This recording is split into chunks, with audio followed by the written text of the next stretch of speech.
dans sa patrie, là où il avait dit qu'aucun prophète n'est respecté.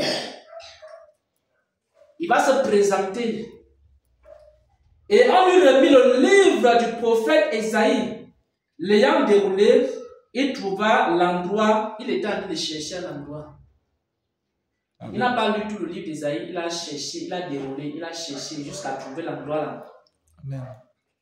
Et à cet endroit, au verset 18, il est écrit, l'Esprit du Seigneur est sur moi.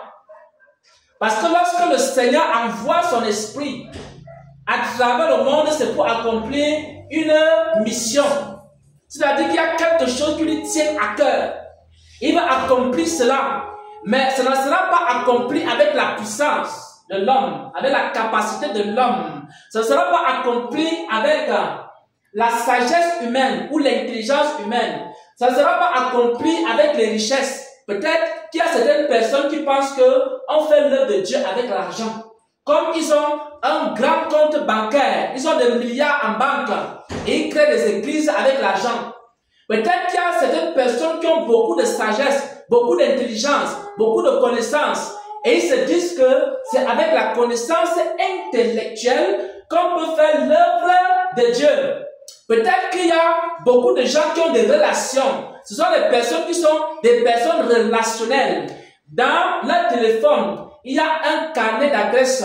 Ils peuvent s'ouvrir eux-mêmes les portes des nations pour accomplir l'œuvre de Dieu. Parce qu'il y a beaucoup de gens qui ont ce qu'on appelle les connexions. C'est-à-dire, je suis connecté à tel homme de Dieu. Je suis connecté à tel ministère. Et j'ai le numéro de la personne dans mon téléphone. Et il se dit que c'est avec ça qu'il va faire quoi? L'œuvre de Dieu.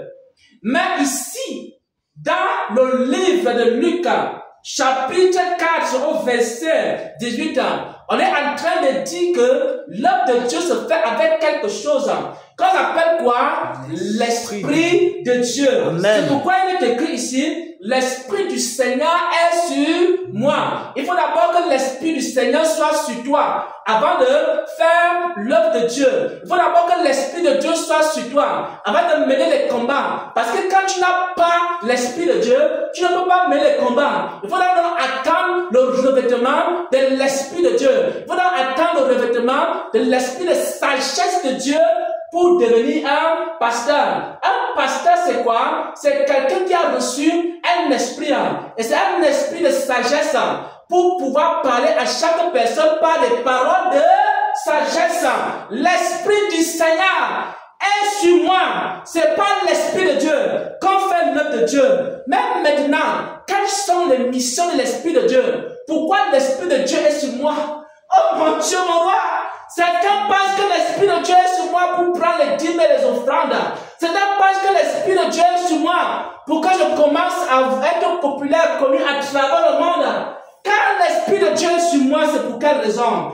Il m'a oint pour annoncer une bonne nouvelle à ceux qui sont pauvres. Première chose. Ensuite, il m'a envoyé pour guérir ceux qui ont le cœur brisé. Parce que ce matin, beaucoup sont venus avec le cœur brisé. Et maintenant, parce que l'Esprit de Dieu était sur nous, l'Esprit de Dieu a fait quoi? Il a commencé à guérir ceux qui ont le cœur brisé. Bien-aimés frères et sœurs en Christ, lorsque l'Esprit de Dieu se trouve dans une église, l'Esprit de Dieu guérit les cœurs qui sont brisés. Quand tu as dans la présence de Dieu, si ton cœur était brisé, ton cœur rentre étant joyeux, ton cœur rentre étant guéri, ton cœur rentre étant apaisé. Amen. Pourquoi? Parce que l'Esprit de Dieu est sur la sœur Esther. Yes. Parce que l'Esprit de Dieu est sur le frère Charles. Yes. Parce que l'Esprit de Dieu est également sur le pianiste. Yes. L'Esprit de Dieu est sur le pianiste Joachim. C'est pour ça qu'il peut sortir également des cantiques et des cantiques et des mélodies qui viennent du ciel.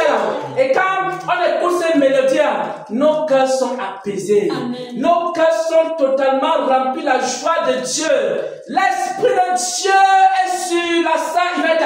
Parce que l'Esprit de Dieu étant sur elle, l'Esprit de Dieu commence à apaiser le cœur, commence à donner des directives et des directions pour voir comment est-ce que les enfants de Dieu doivent se comporter. L'Esprit de Dieu n'est pas sur les hommes de Dieu pour qu'il commence à réclamer les titres, pour qu'il commence à réclamer les dîmes et les offrandes, pour qu'il commence à se remplir le ventre. L'Esprit de Dieu n'est pas sur nous pour qu'on devienne, on est des gros ventres. L'Esprit de Dieu n'est pas sur nous pour qu'on commence à avoir les plus grandes voitures. L'Esprit de Dieu n'est pas descendu sur nous pour qu'on commence à avoir les plus belles maisons. Ce n'est pas pour cette raison que l'Esprit de Dieu a été répandu dans la vie du peuple de Dieu et dans la vie des serviteurs de Dieu. Il m'a encore envoyé pour faire quoi? Il m'a envoyé pour proclamer à ceux qui sont captifs la délivrance. Bien-aimés frères et sœurs en Christ, c'est là que j'aimerais qu'on puisse s'arrêter.